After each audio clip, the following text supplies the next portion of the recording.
के उद्देश्य पे चल रहे थे हम लोग कि कक्षा कक्ष प्रबंधन क्यों किया जाता है, क्या उसका उद्देश्य, किन उद्देश्यों को पूरा करने के लिए हमें कक्षा कक्ष प्रबंधन की जरूरत पड़ती है। तो जो सबसे पहला उद्देश्य है वो है भौतिक एवं मानवीय संसाधन का प्रयोग करना। यानी क्लासरूम में जो भी भौतिक संसाधन है, मानवीय संसाधन है, उनका हम इस तरह से प्रबंधन करें जिससे कि जो शिक्षक एवं शिक्षार्थी दोनों उससे लाभान्वित हो सके। यानी जो शिक्षक का कार्य है कि वो प्रभावशाली तरीके से शिक्षण कार्य करे और विद्यार्थी जो है उसे अधिगम करना, कि वो जो अपने अधिगम को पूरी तरह से प्राप्त कर पाए, यानी जो भी शिक्षक सिखा रहा है उसको वो पूरी तरह से सीख सके। इस तरह से हमें कक्षा का वातावरण करना चाहिए और उसमें हमें भौतिक एवं मानवीय संसाधनों का प्रबंधन करना चाहिए। तो सबसे पहला उद्देश्य यही है कि हमें भौतिक एवं मानवीय संसाधनों का उचित प्रयोग किया जाए जिससे कि शिक्षक एवं शिक्षार्थी दोनों लाभान्वित हो सके। दूसरा जो हमारा उद्देश्य है कक्षा कक्ष प्रबंधन का वो है कि कक्षा को संपूर्ण सुविधाओं से संपन्न बनाना जिससे शिक्षण अधिगम प्रक्रिया को रुचिपूर्ण बनाया जा सके। यानी कि कक्षा में जो भी सुविधाएं हैं, जैसे ब्लैक बोर्ड है तो वो साफ होना चाहिए, वो उचित ऊंचाई पर होना चाहिए कि जो भी उस पे लिखा जाए बच्चों को दिखाई दे। कक्षा में बैठने की व्यवस्था उचित होनी चाहिए कि बच्चों को एक दूसरे के ऊपर न हो कि उनको लिखने में, किताब खोलने में, पढ़ने में असुविधा हो। तो इन सारी व्यवस्थाओं को देख करते हुए और टीचर जो पढ़ाए उसे उसे अपने विषय का ज्ञान भी होना चाहिए और टीचर जो है उन विषयों को ऐसे बच्चों के सामने प्रस्तुति करे कि बच्चे उसमें रुचि ले। एक उस तरह से प्रभावशाली ढंग से पढ़ाई या वो शिक्षण अधिगम सामग्री का प्रयोग करे, ब्लैक बोर्ड का प्रयोग करे, जिन भी चीजों का प्रयोग करे और अपने विषय में उसे महारत हासिल होनी चाहिए जिससे कि बच्चा जो भी शिक्षण कार्य कराया जा रहा है उसमें रुचि ले और उसको सीख सके। तो ये दूसरा उद्देश्य था।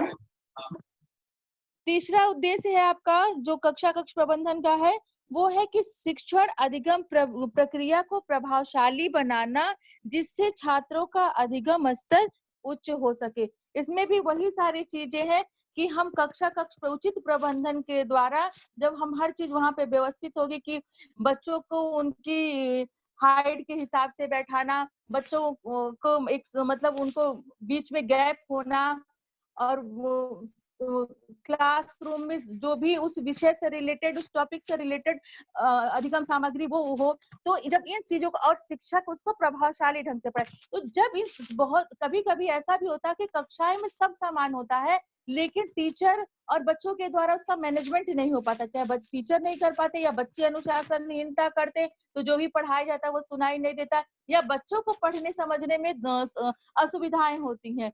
तो उस स्थिति में यही चीज है कि जो भी हमारे पास उस समय संसाधन है उन संसाधनों को हम इतने अच्छे से उचित प्रकार से प्रयोग करें, उनका प्रबंधन करें कि जो शिक्षण कार्य वो प्रभावशाली हो सके और बच्चों का अधिगम स्तर उच्च हो सके। यानी जो बच्चा सीख रहा है वो अपने उच्चतम स्तर पर सीखे और बच्चे के व्यवहार में परिवर्तन हो। तो ये क्लास रूम मैनेजमेंट का उद्देश्य है, क्योंकि आपको पता है कि कक्षा में अगर कोई भी चीज बाधक बनती है पढ़ाते समय, चाहे वो बाहर का साउंड हो, चाहे कोई बच्चा उसमें शोर कर रहा हो या किसी बच्चे की तबीयत खराब है या टीचर ही पूरे मनोभाव से नहीं पढ़ा रहा है या जो पढ़ाया जा रहा है वो उसके बच्चे कंसंट्रेट नहीं कर पा रहे, उनसे रिलेटेड नहीं है, तो जब ऐसी स्थिति आती है तो जो शिक्षण कार्य होता है वो इफेक्टिव नहीं होता है। तो इन सब समस्याओं को दूर करने के लिए कक्षा शिक्षण को प्रभावशाली बनाने के लिए हमें कक्षा कक्ष प्रबंधन की जरूरत होती है और हम इन उद्देश्यों को प्राप्त करने के लिए शैक्षिक प्रबंधन के अंतर्गत कक्षा कक्ष प्रबंधन करते हैं। आगे बढ़ते हैं कि जब कक्षा कक्ष प्रबंधन करना है तो हमें किस तरह की व्यवस्था करनी चाहिए, किन बातों का हमें ध्यान देना चाहिए। तो सबसे पहला जो बिंदु है वो है कि कक्षा कक्ष की बैठक व्यवस्था में लचीलापन हो। ठीक है। लचीलेपन का मतलब है कि बच्चों को ऐसा ना हो कि जो बच्चा बैठे एक जगह वो फिक्स हो जाए।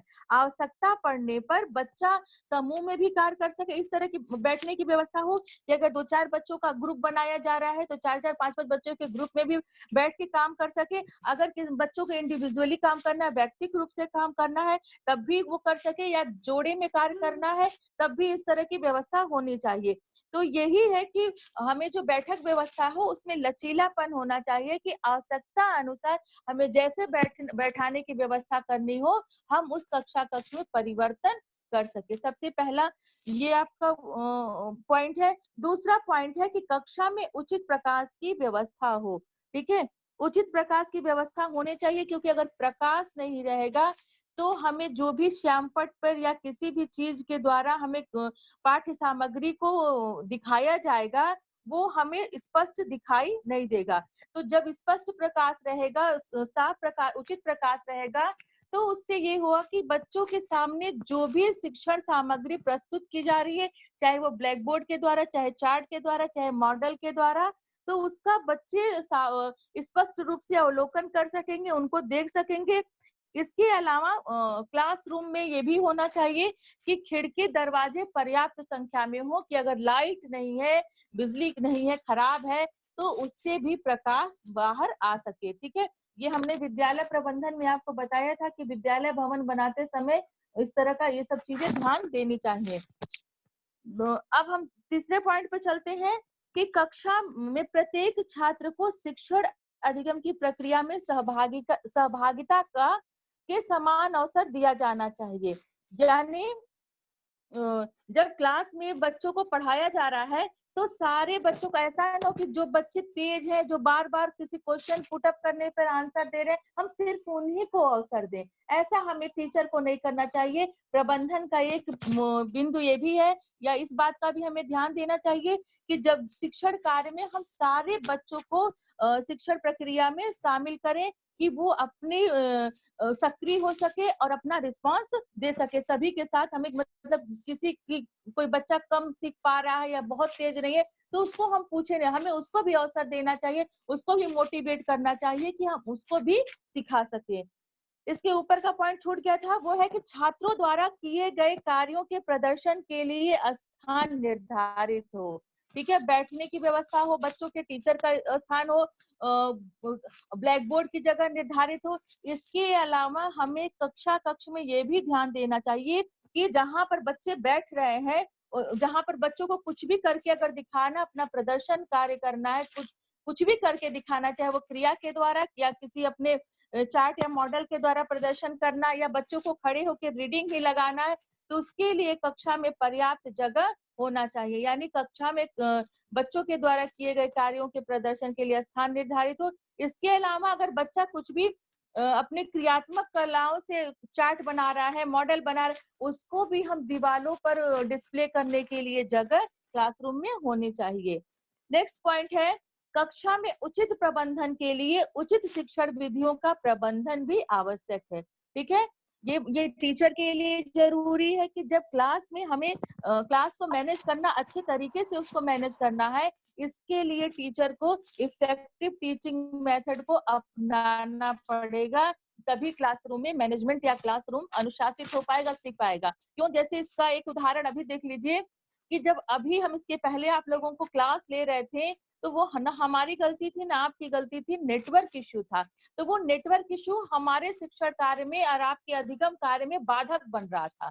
ठीक है, तो वहां पर शिक्षण कार्य प्रभावशाली नहीं हो पा रहा था।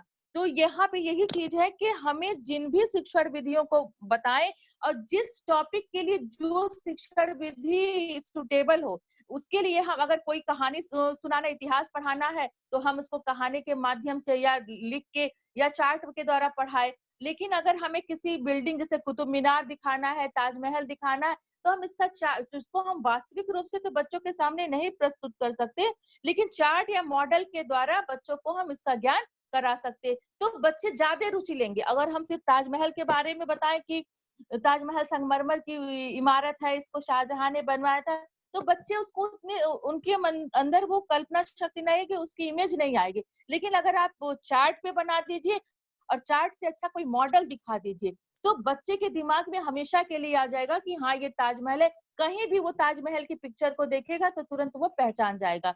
और इसी तरह से हिंदी के लिए है कि आप कविता के माध्यम से पढ़ाइए, गीत के माध्यम से पढ़ाइए। तो यही कहना है कि जिस भी विषय को हम पढ़ाएं उसमें कक्षा कक्ष प्रबंधन के लिए जरूरी है कि हमें जो है एक सटीक टीचिंग मेथड को अपनाना चाहिए।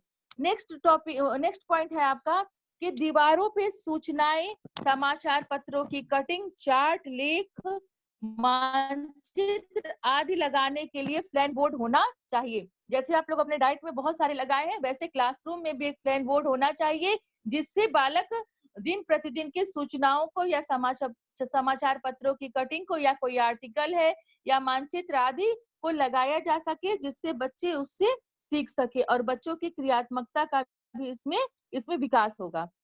ठीक है, अब हम आते हैं जो इसका कक्षा कक्ष प्रबंधन के अंतर्गत आता है कि शिक्षण अधिगम सामग्री का प्रबंधन, यानी क्लासरूम की बैठने की व्यवस्था हो गई, पढ़ाने की व्यवस्था हो गई। अब हम चलते हैं कि जो हमारा शिक्षण अधिगम सामग्री है, टीचिंग लर्निंग मटेरियल है, उसका हम मैनेजमेंट कैसे करें। तो जो संपूर्ण शिक्षा होती है, शिक्षा का जो हमारा अंतिम उद्देश्य है कि छात्र को विषय वस्तु को अच्छी तरह समझाकर हम ग्रहण करा सके। यानी जो हमें पाठ्य वस्तु पढ़ाना है, जो टॉपिक पढ़ाना है, यही हमारा उद्देश्य होगा कि हम बच्चों को पढ़ा रहे हैं, बच्चे उसे अच्छी तरह से सीख ले। कोई भी टीचर जब पढ़ाने जाता है तो हमारा जो टीचिंग ऑब्जेक्ट होता है, शिक्षण उद्देश्य होता है, यही होता है कि आज हमारा बच्चा इन इन चीजों को जान लेगा, इन इन चीजों के बारे में समझ जाएगा, यही उसका टीचिंग ऑब्जेक्ट होता है।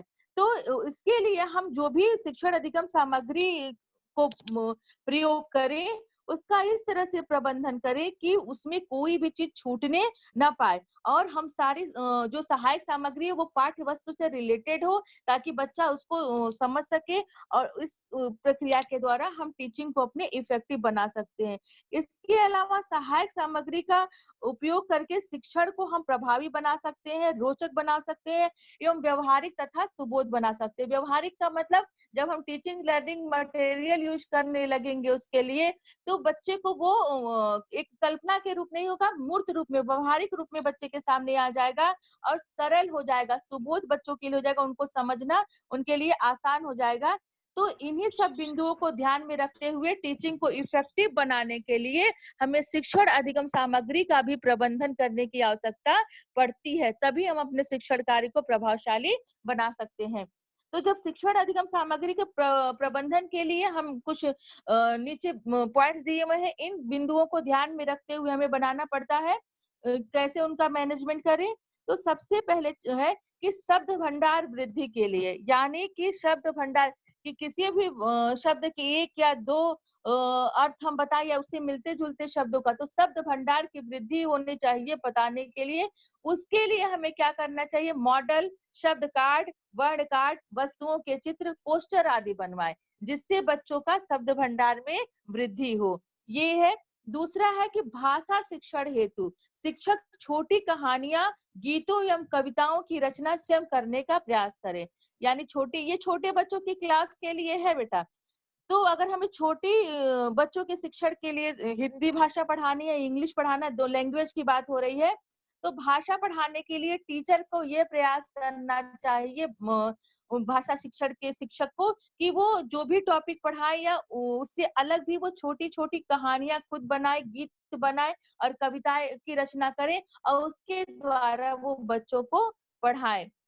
तीसरा जो है पॉइंट है वो है विद्यालय की दीवारों पे सूक्तियां, सद्वाक्य एवं प्रेरक प्रसंग लिखे जाए।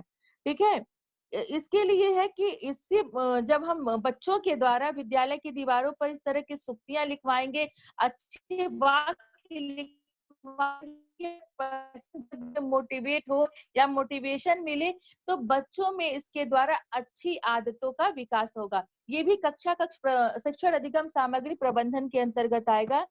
और इसके अलावा इलेक्ट्रॉनिक उपकरणों जैसे कि आपका है इलेक्ट्रॉनिक उपकरण में ओवरहेड प्रोजेक्टर है, चलचित्र के माध्यम से दूरदर्शन है। इसके माध्यम से हमें शिक्षण अधिगम को रुचिकर एवं प्रभावशाली बना सकते हैं। तो इससे क्या होगा कि छात्रों को विभिन्न नए शैक्षिक तकनीक से परिचित होंगे। ठीक है? वर्तमान समय में जो कंडीशन आ चुकी है आपकी कोविड-19 की वजह से, तो देखिए हर जगह चाहे वो आप लोगों का आप हायर एजुकेशन में आप लोग हो, तो माध्यमिक स्तर पर भी और प्राइमरी स्तर पर भी आपको दूरदर्शन के द्वारा या वीडियो रिकॉर्डिंग के द्वारा पढ़ाने का प्रयास किया जा रहा है। तो यही सारी चीजें हैं कि इन विधियों से क्या हो रहा है, जो बच्चा अ, इन टेक्निक को नहीं जानता था, इन टेक्निकों से भी परिचित हो रहा है। इसलिए शिक्षक को शिक्षण अधिगम सामग्री प्रबंधन के अंतर्गत इलेक्ट्रॉनिक उपकरणों का भी प्रयोग करना चाहिए, जिससे कि एक तो शिक्षण अधिगम प्रभावशाली बनेगा, दूसरे बच्चा जो है इन नई-नई टेक्निकों के बारे में जान पाएगा। इसके अलावा शिक्षक को स्थानीय परिवेश में उपलब्ध सामग्री की सहायता से सहायक सामग्री का निर्माण करें। यानी कि बहुत सारे अधिगम सामग्री का निर्माण करने के लिए टीचर बहुत सारे सामान वो बाजार से ना खरीद के लाए, जो आसपास के चीजें मिलती हो उनसे शिक्षण अधिगम सामग्री को बनवाए। जिस इसका प्रयोग ये होगा कि इसके द्वारा वो छात्र को भी अनुपयोगी वस्तुएं, जैसे जो चीजें हमारे लिए खराब हो चुकी है, उनसे वो अच्छी चीजों का वस्तुओं का निर्माण करवाए। जैसे चूड़ी से बनता बहुत सारे ऐसे सामान होते हैं, जैसे टूटी हुई चूड़ी है, अंडे वाला जो वो आता है, उसमें वो आप लोगों से बच्चों से बनवाया जाता है कि खराब चीजों से किस तरह से, कपड़े से किस तरह से डोरमेट। तो जब टीचर अपना खुद इस तरह का कार्य करेगा, तो वो बच्चों को भी सिखाएगा कि बच्चे अनुपयोगी वस्तुओं से उपयोगी वस्तुओं का निर्माण करें और बच्चों के अंदर इन कौशलों का विकास हो सके। तो ये सारे शिक्षण अधिगम सामग्री प्रबंधन के अंतर्गत आते हैं कि कैसे-कैसे हम शिक्षण अधिगम सामग्री का निर्माण करें और उनका प्रबंधन करें पढ़ाने के लिए। ठीक है? आगे बढ़ते हैं, लर्निंग कॉर्नर की बात आती है। शैक्षिक प्रबंधन के अंतर्गत लर्निंग कॉर्नर कॉर्नर की बात आती है। तो देखिए लर्निंग कॉर्नर, लर्निंग का मतलब है सीखना और कॉर्नर का अर्थ है कोना। तो इसके जो शाब्दिक अर्थ लर्निंग कॉर्नर का है, वो है सीखने का कोना। मतलब वह स्थान जहाँ पर कोई सीखता हो। तो इससे स्पष्ट होता है कि विद्यालय, चूंकि विद्यालय के लिए बात हो रही है, तो विद्यालय का वो स्थान जो सीखने में सहायता प्रदान करता है, वो लर्निंग कॉर्नर कहलाता है। ठीक है? तो बहुत सारे विद्यालयों में इस तरह की व्यवस्था की जाती है कि लर्निंग कॉर्नर और को बनाया जाता है कि जहाँ पर बच्चों को शिक्षण से रिलेटेड वस्तुएं आसानी से मिल जाती हैं और वहाँ पे समस्त सामग्री जो है सिस्टमेटिक रूप से और क्रमबद्ध तरीके से रखी जाती है, जिसे देखकर छात्र छूकर ज्ञान को अर्जित करते हैं। इसमें जो सामग्रियां आती हैं लर्निंग कॉर्नर के अंतर्गत, वहां पे जिन सामग्रियों का संग्रह होता है, उसमें है आपकी पाठ्य पुस्तकें, यानी जो बच्चा पढ़ रहा है उससे रिलेटेड छोटी सी लाइब्रेरी टाइप का हो गया ये लर्निंग कॉर्नर, जिसमें पाठ्य पुस्तकें हैं, लाइब्रेरी नहीं है लेकिन उसी टाइप की चीजें हैं। पाठ्य पुस्तकें हैं, कार्य पुस्तिकाएं हैं, कहानियां हैं, कहानियां से रिलेटेड किताबें हैं, शिक्षण अधिगम सामग्री है, कॉपी, पेंसिल, रंग आदि, इन सभी सामानों का संग्रह होता है लर्निंग कॉर्नर में, जिसके द्वारा बच्चा उन सामानों को देखकर, छूकर, इस्तेमाल कर कर अपना अधिगम करता है या अपने ज्ञान का विकास करता है। ठीक है? अब हम आते हैं कि पुस्तकालय प्रबंधन पर, कि जो स्कूल में प्रबंधन के अंतर्गत पुस्तकालय भी आता है कि देखो कुछ टाइम पुस्तकालय में भी बिताना पड़ता है अपने सब्जेक्ट से रिलेटेड किताब पढ़ने के लिए और अपना ज्ञान का क्योंकि सिर्फ उतने ही पढ़ाई से काम नहीं चलता है, जो भी सब्जेक्ट पढ़ाया उससे रिलेटेड जो रेफरेंस हो या बच्चे खाली समय हो, तो उसके सदुपयोग के लिए भी पुस्तकालय का उपयोग किया जाता है। तो पुस्तकालय की अगर हम करते हैं कहाँ में रहता हो, तो सबसे पहले जानेंगे पुस्तकालय में आप लोग सभी परिचित भी हैं कि पुस्तकालय वह स्थान है जहाँ पे पुस्तकें होती हैं। तो पुस्तकालय एक ऐसा स्थान है जहाँ पर ज्ञान का के भंडारण एवं संप्रेषण का माध्यम है, यानी जहाँ पर ज्ञान का भंडार होता है। एक टॉपिक पे अनेक किताबें रहती हैं, ठीक है। एक विषय से रिलेटेड अनेक राइटर की किताबें होती है, तो इसलिए वो ज्ञान का भंडार होता है एवं संप्रेषण का माध्यम है। यानी पर वहां पर हम उस किताब के द्वारा कम्युनिकेट करके सीखते हैं, वो हमारे सीखने का, ये संप्रेषण का माध्यम बनता है। और पुस्तकालय पुस्तकों का खजाना है, ठीक है। वहां पर पुस्तकें, हजार पुस्तकें होती हैं, हर चीज से रिलेटेड पुस्तकें होती हैं। तो पुस्तकालय का प्रबंधन किस तरह से होना चाहिए कि वो पुस्तकालय का मैनेजमेंट इस तरह से हो कि बच्चों के लिए वो लाभकारी हो। ऐसा ना हो कि पुस्तकालय हो लेकिन बच्चे उसका सदुपयोग न कर पा रहे हैं, तो उसके सदुपयोग के लिए पुस्तकालय का भी प्रबंधन करना पड़ता है। तो पुस्तकालय के प्रबंधन के लिए सबसे जरूरी जो पहला पॉइंट है वो है पूर्णकालीन एवं प्रशिक्षित पुस्तकालय अध्यक्ष की व्यवस्था होनी चाहिए। या उस लाइब्रेरी इंचार्ज तो पूर्णकालीन हो, या घंटे 3 घंटे की हो, जितने चल रही हो उतने पूरे, जितना टाइम चल रहा है बच्चों का उतने टाइम तक रहना चाहिए। विद्या स्कैन उसका 10 से 4 का है, तो 10 से 4 उनको भी रहना चाहिए। इसके अलावा हर डे उनको आना चाहिए, ऐसा नहीं कि वीक में 2 डेज 3 डेज। और उनको प्रशिक्षित होना चाहिए किस तरह से उनको पुस्तकालय का मैनेजमेंट करना है, उसमें वो पूरी तरह से प्रशिक्षित हो। तो सबसे पहला पॉइंट यही है कि जो भी लाइब्रेरियन हो पूरी पूर्णकालीन हो एवं ट्रेंड हो। दूसरा जो है हमारा पॉइंट है वो है पुस्तकालय की जगह शांत हो, सुसज्जित हो एवं आरामदेह होनी चाहिए।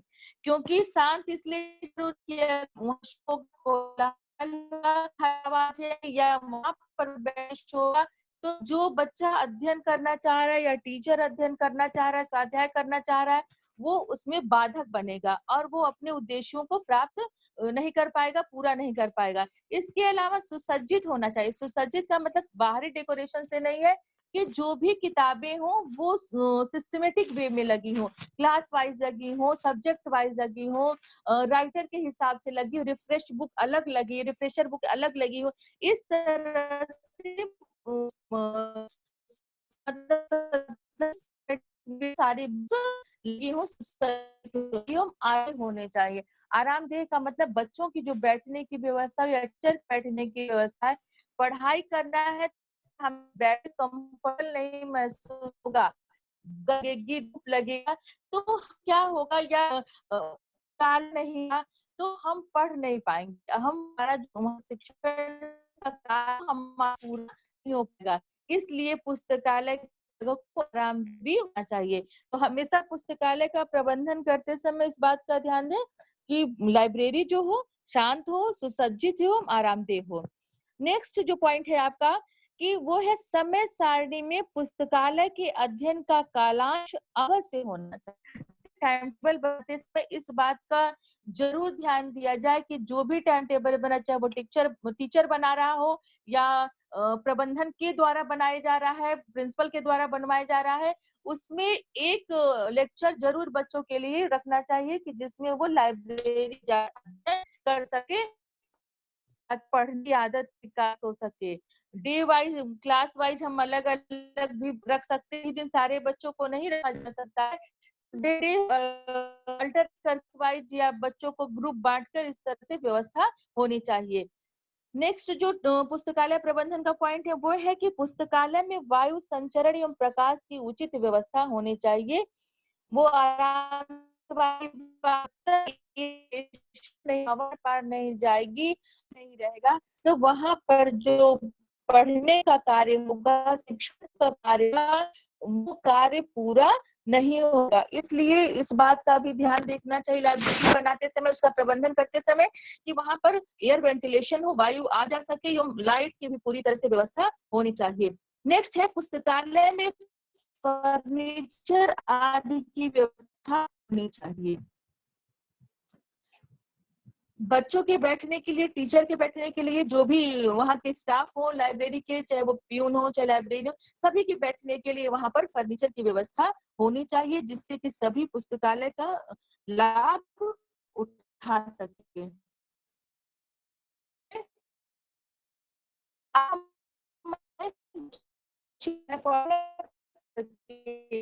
पाठ में बात करेंगे तो देखिए पठन पाठन की प्रक्रिया में पाठ्य पुस्तकों का स्थान है। अगर किताबें नहीं होंगी तो पठन पाठन कार्य पूरी तरह से नहीं हो पाएगा। हमें अपने शैक्षिक लक्ष्यों को प्राप्त करने के लिए हमें अधिक सामग्री के रूप में पुस्तक की भी जरूरत पड़ती है। शिक्षण कार्य के लिए हमें किताबों की जरूरत पड़ती है। होता है वो मतलब कि उस अकेले ही विकास पुस्तकों का विकास का अनुसार कि इस समय वर्तमान समय में देश की राज्य की क्या आवश्यकता है उसके हिसाब से पाठ्य पुस्तकों का निर्माण किया जाता है या विकास किया जाता है। तो मतलब नए नए प्रोसेस नई टेक्निक के द्वारा पाठ्य पुस्तकों स्वरूप उनका फॉर्मेट डिसाइड किया जाता है और राष्ट्र स्तर पर जो भी हमारे देश की आवश्यकताएं या अपेक्षाएं होती हैं उनके अनुरूप उस किताब के लिए या पाठ्यक्रम का निर्माण होता है या पाठ्यक्रम की है। इसलिए तब जब एक राष्ट्र स्तर पर पाठचर्या की रूपरेखा बन जाती है तो प्रत्येक राज्य हर राज्य अपनी अपनी आवश्यकता के अनुसार जैसे मान लीजिए भाषा की शिक्षा की बात आएगी तो हर राज्य अपनी अपनी भाषा मातृभाषा का शिक्षण कार्य करेगा और उस राज्य की जो और आवश्यकताएं होंगी उससे रिलेटेड वो पाठचर्या को अपने उन पुस्तकों को शामिल करेगा। तो यही है कि प्रत्येक राज्य अपनी आवश्यकताओं के अनुरूप शैक्षिक लक्ष्य की प्राप्ति हेतु यानी उस राज्य की जो शैक्षिक लक्ष्य प्राप्त करना है उसके लिए वो अपने पाठ्यक्रम का विकास करता है और विकसित पाठ्यक्रम को आधार बनाकर जो पाठ्यक्रम बनाएगा इसमें ये विषय शामिल किए जाएंगे, बच्चों को इन विषयों की शिक्षा देनी है, उस पाठ्यक्रम को आधार बनाकर पाठ्य पुस्तकें विकसित की जाती हैं। ठीक है, तो पाठ्य पुस्तकों का निर्माण करते समय भी हमें कुछ बातों को ध्यान जरूर देना चाहिए कि जब भी हम किताबों का निर्माण करें जो भी किताब लिखता है पाठ्यक्रम के अनुसार किताब को विकसित करता है इस सबसे पहला जो रंगीन और आकर्षक होनी है। जो भी हम चित्र देखकर बच्चा ज्यादा अट्रैक्ट होता है, ब्लैक एंड व्हाइट से उतना अट्रैक्ट नहीं होता है। तो सबसे पहला है कि हमें चित्र रंगीन और आकर्षक होना चाहिए। दूसरा जो है पाठ्य वस्तु सुस्पष्ट और सहज भाषा में हो, यानी जो भी कंटेंट उसमें हो पाठ हो वो बहुत उसमें टिपिकल वर्ड बहुत कठिन शब्दों का इस्तेमाल न किया जाए, वो सुस्पष्ट पूरी तरह से उनका अर्थ स्पष्ट होना चाहिए और वो बोलचाल की सामान्य भाषा में होने चाहिए जिससे बच्चा उसको पढ़कर समझ सके। बहुत क्लिष्ट शब्दों के प्रयोग करने से बच्चे को वो समझ में नहीं आएगा। तीसरा जो पॉइंट होता है कि हम किन बातों का ध्यान रखें पाठ्य पुस्तक की रचना करते समय कि बच्चों को अपने आप सीखने का अवसर हो। पुस्तक में ये भी सारी चीजों का चाहे तुम्हें बच्चों को भी सीखने का अवसर मिल चाहिए। इसके अलावा बच्चों को अब सीखे ज्ञान का स्व मूल्यांकन का अवसर होना चाहिए। नेक्स्ट पॉइंट है कि पाठ्य पुस्तकों से बच्चों को प्रोत्साहित एवं जिज्ञासु बनाया जा सकता है, यानी जो भी कंटेंट होगा किताबें होंगी जब हम इस तरह की किताबों की रचना करेंगे किताबों का विकास करेंगे कि उससे बच्चे प्रोत्साहित हो सके और जिज्ञासु बच्चों में जानने की क्षमता विकसित हो सके, इस तरह का मटेरियल हमें उसमें किताबों में देना चाहिए। इसके अलावा पाठ्य वस्तु बच्चों के इस तरह अनुकूल एवं रोचक होनी चाहिए, यानी जो भी हम कंटेंट रखे बच्चों के स्तर के, बच्चों की आयु, बच्चों के मानसिक स्तर, बच्चों के बौद्धिक स्तर के अनुकूल हो, इंटरेस्टिंग हो, जिससे सीखने में निरस्ता न महसूस करे, रोज एक उत्साह के साथ वो सीखे, उसमें रोचकता होनी चाहिए। और पाठ्य वस्तु को विकास करते समय देना चाहिए कि पाठ्य वस्तु बच्चों में आत्मविश्वास, आत्मनिर्भरता, तर्क करना और कारण करना, कल्पना शक्ति एवं सृजनात्मकता जैसे कौशलों का विकास हो सके। कि जो भी कंटेंट उसमें डाला जाए उससे बच्चों में एक तो आत्मविश्वास बढ़े, उसको सीखने से समझने, दूसरा निर्भरता और तर्क करना आए, कि उसका बौद्धिक विकास हो सके कि क्या सही है क्या गलत है, वो उचित अनुचित पर तर्क करे। और कारण, कारण का मतलब कोई भी चीज है तो इसके पीछे क्या कारण है, क्यों है, कैसे है, इस शक्ति का। और कल्पना शक्ति का, यानी वो किसी भी चीज के बारे में इमेजिन कर सके, कल्पना कर सके, कुछ भी बताया जाए, एक कहानी क्या करने के लिए कहा जाए, कविता सुनने के लिए कहा जाए, या कुछ के द्वारा उसे के द्वारा कहानी का निर्माण करना, तो इसके लिए उस कल्पना शक्ति का विकास होना चाहिए एवं सृजनात्मकता जैसे कौशलों का विकास करे। इस तरह से पाठ्य पुस्तक का हम निर्माण करें। अब हम आते हैं कार्य पुस्तिकाएं पर। ठीक है, कार्य पुस्तिकाएं जो होती हैं वर्क बुक होते हैं, ठीक है, ये मैक्सिमम प्राथमिक स्तर पर भी होता है, और अभी का हमें नहीं पता, लेकिन पहले 10th और 12th में भी इंग्लिश की वर्क थी। ठीक है, तो प्राइमरी स्तर पर तो वर्क बुक चलती है, पाठ से रिलेटेड कंटेंट दिया रहता है, बच्चों को उसमें अभ्यास कार्य करना होता है। में वर्क बुक का भी हमें शैक्षिक प्रबंधन के मैनेजमेंट करना पड़ता है, कैसे उसका निर्माण करें। इसको हम देखेंगे कि प्रारंभिक स्तर पर या शुरुआत में बच्चों में लिखने पढ़ने की रुचि उत्पन्न करने के लिए, कि बच्चा लिखने की प्रैक्टिस करे, पढ़ने की प्रैक्टिस करे, और स्व अधिगम के लिए खुद से सीखे एवं कल्पना शक्ति के विकास के अनुरूप उनकी संप्राप्ति में स्थायित्व के लिए प्राथमिक कक्षाओं में भाषा एवं गणित विषयों की अलग अलग कार्य पुस्तिकाएं विकसित की गई हैं।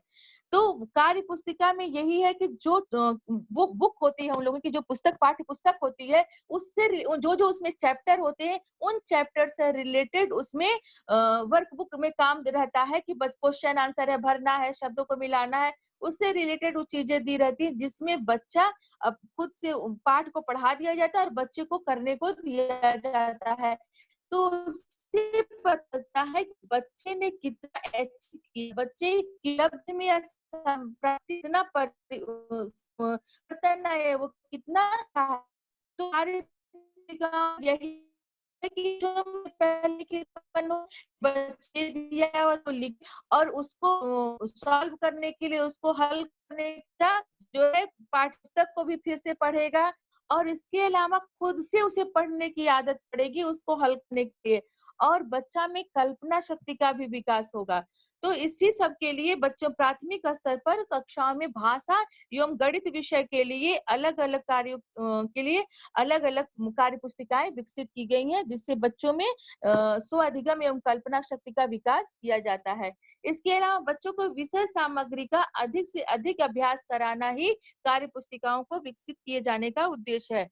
यानी जो टीचर पढ़ा दिया, क्वेश्चन आंसर लिखवा दिया, शब्द अर्थ लिखवा दिया, सारी चीजों को समझा दिया, उसके बाद से कार्य पुस्तिकाओं के द्वारा बच्चा ज्यादा से ज्यादा उसका अभ्यास करे।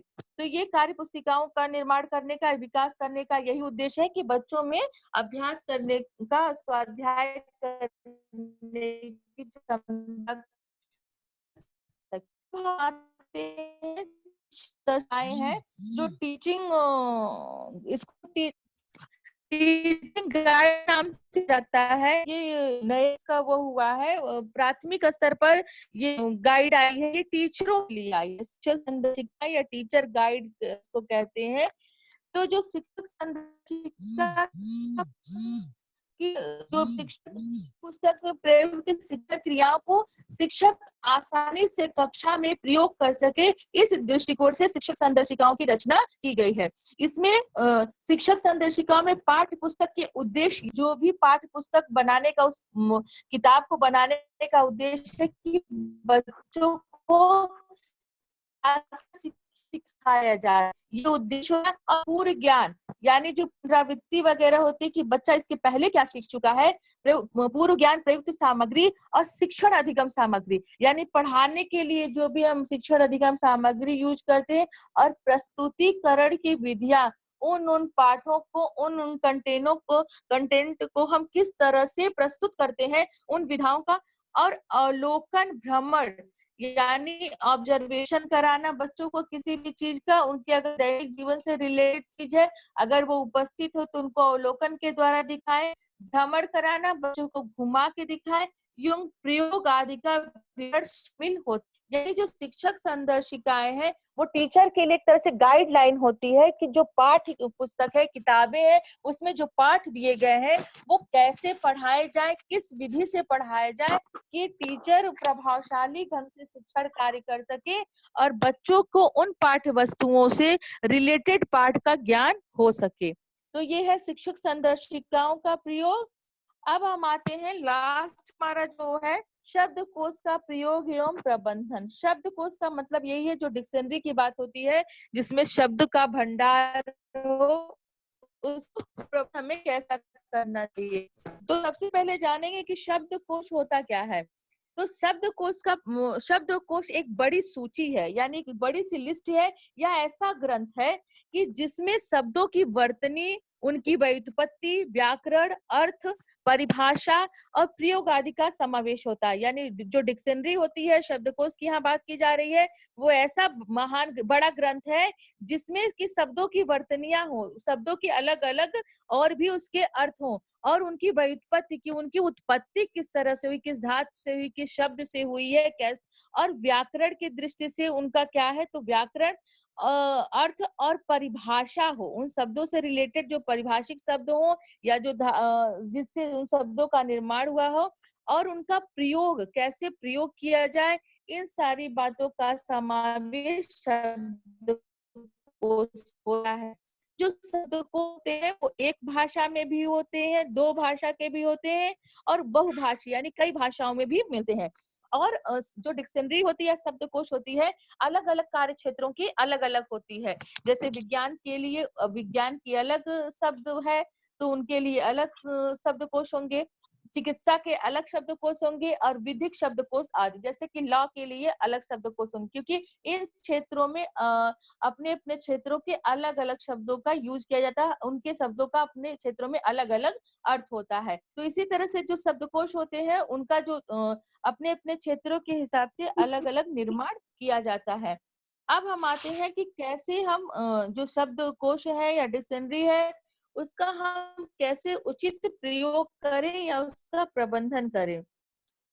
तो शिक्षण अधिगम की प्रक्रिया में शब्दकोश का महत्वपूर्ण स्थान है, क्योंकि बहुत सारे शब्द ऐसे आते हैं को भी पढ़ाते समय, बच्चों को पढ़ते समय, कि चाहे इंग्लिश के हो या हिंदी के, कभी कभी हम उनका ठीक अर्थ नहीं मिल पाता है, तो उसके लिए हम शब्दकोश को ही खंगालते हैं। तो हमें इसलिए शब्दकोश का निर्माण एवं प्रयोग करते समय प्रबंधन जो है जरूरी हो, कि हम अच्छे तरीके से उसका प्रबंधन करें, क्योंकि प्रबंधन के अभाव में अच्छे शब्दकोश का निर्माण नहीं किया जा सकता है।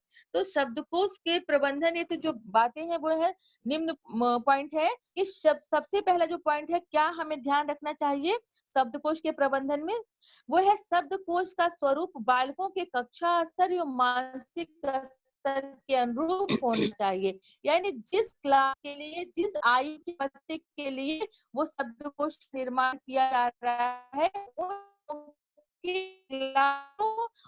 उनके उस क्लास के स्तर के जो बच्चा जो उसका जो उस समय का मानसिक स्तर होगा, उस स्तर का अनुरूप दूसरा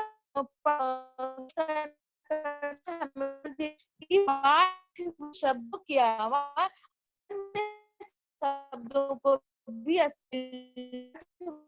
शब्द आ रहे हैं वो तो हम शब्दकोश में करना चाहिए। इसके लिए भी सामान्य शब्दों को इसमें शामिल करना चाहिए, जिससे कि बच्चे का शब्द या शिक्षक का शब्द भंडार वृद्धि हो सके। तो हमारी बातों को प्रस्तुत करने का एक अच्छे तरीके से, प्रभावशाली तरीके से प्रस्तुत करने का एक माध्यम होता है, और हमारे ज्ञान में भी वृद्धि होती है। जब हमें एक ही शब्द के कई अर्थ पता चलते हैं और बहुत सारे शब्दों के भी अर्थ पता चलते हैं, तो उससे क्या होगा, हमारा जो शब्द भंडार बढ़ने से हमारे ज्ञान की भी वृद्धि होगी, और हमारा प्रस्तुतिकरण जो होगा वो अच्छा होगा, क्योंकि हम अच्छे मतलब अच्छे शब्दों का, सटीक शब्दों का इस्तेमाल करें। इसके अलावा का या प्रबंधन करते समय हमें ये भी ध्यान रखना चाहिए कि शब्दकोश की छपाई एवं कागज उत्तम होना चाहिए, यानी प्रिंटिंग जो हो वो सही हो, कहीं ऐसा ना हो कि वो समझ में ना आए, मिस प्रिंटिंग हो, कहीं आधा लिखा हो, कहीं अधूरा लिखा हो।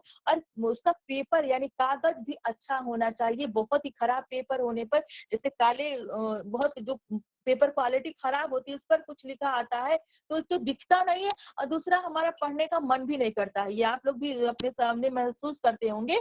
तो इसलिए उसका कागज भी अच्छा होना चाहिए और प्रिंटिंग भी उसकी अच्छी होनी चाहिए, ताकि जो भी उसको पढ़े उसमें उसको इंटरेस्ट हो, नीरसता ना आए, और उसको ये ना हो कि दिख नहीं रहा, साफ नहीं है तो पढ़ने का मन ना करे।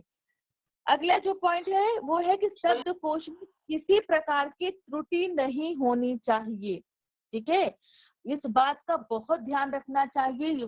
शब्दकोश के प्रबंधन का ये महत्वपूर्ण बात है कि शब्दकोश बनाते समय हमें किसी भी प्रकार उस पाठक में शब्दों की त्रुटि चल सकती है, लेकिन शब्दकोश में किसी प्रकार की त्रुटि नहीं चलती, क्योंकि शब्दकोश को हम प्रमाण के रूप में स्वीकार करते हैं कि अगर हमें कहीं किसी शब्द का सटीक अर्थ नहीं मिलता तो हम शब्दकोश में देखने जाते हैं, और वहां अगर गलत मिला तो क्या होगा, जो हमारा इंटरप्रिटेशन होगा उसके प्रति गलत हो जाएगा, कि हम उस चीज को गलत वे में बताएंगे। इसलिए शब्दकोश का प्रबंधन के समय या निर्माण के समय इस बात का बहुत ही सावधानी से ध्यान देना चाहिए कि उसके निर्माण में कहीं पर कोई भी किसी प्रकार की त्रुटि न हो।